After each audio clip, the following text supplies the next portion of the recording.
Welcome. My name is Miss Gergen, and we are working question by question through the Virginia Algebra 1 SOL that was released in 2014.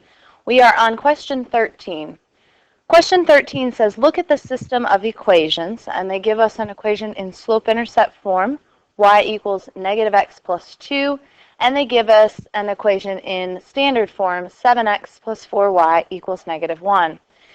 The question asks, what is the value of x for the solution to this system of equations?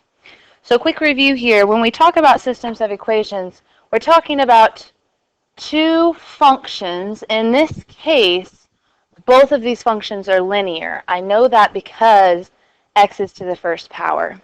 Okay, so I'm looking at two lines basically, and let's just say that they look like this.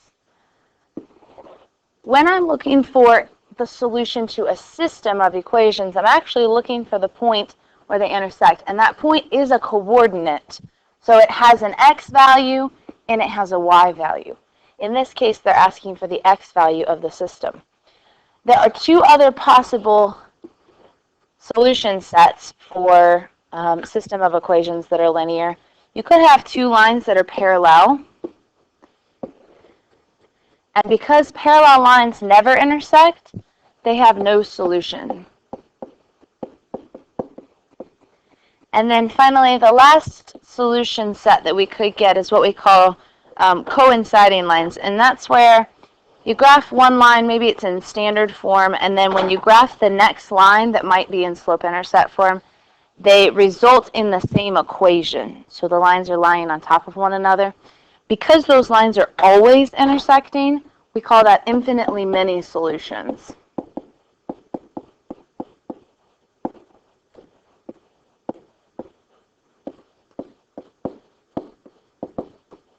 We also might see this as all real solutions.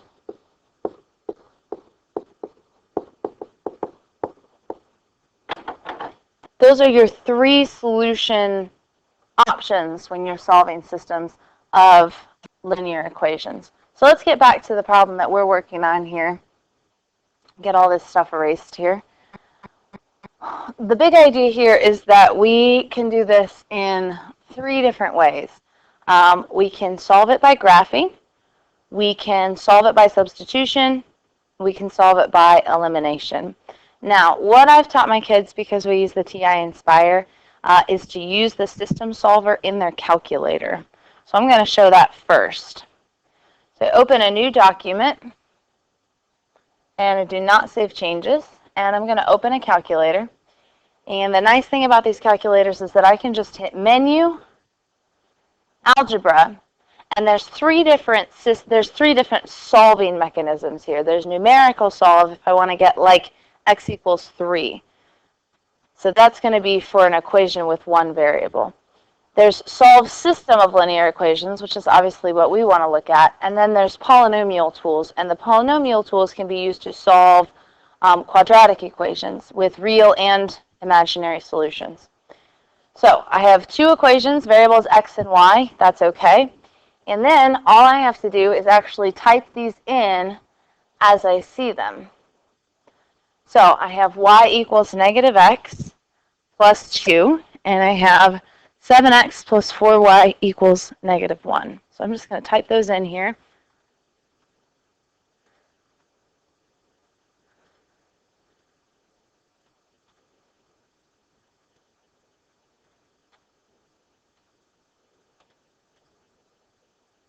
And I'm just going to hit enter. And it gives me my solution. My solution is the coordinate point negative 3, 5.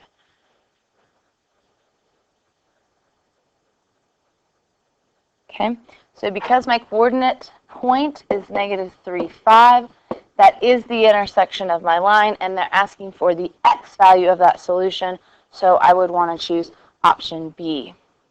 Okay, you could also graph these equations, and we would expect to see a solution or an intersection point somewhere up here. We can solve using substitution here, where we can plug the first equation into the second equation. Very nice that the first equation is already solved. So I can write that as 7x plus 4, and instead of the y, I'm going to input my equation here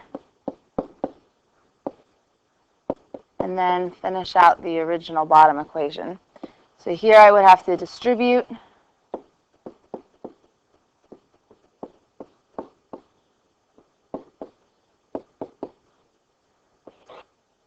and combine like terms.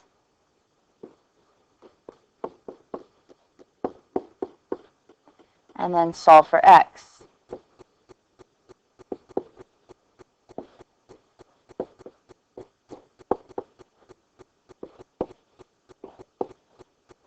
I'm left with negative 9 divided by 3, which results in x equals negative 3. So I end up with the same solution. You could also use elimination, but you'd have to rearrange the equation. So it's probably not best for this method. All right, thank you very much.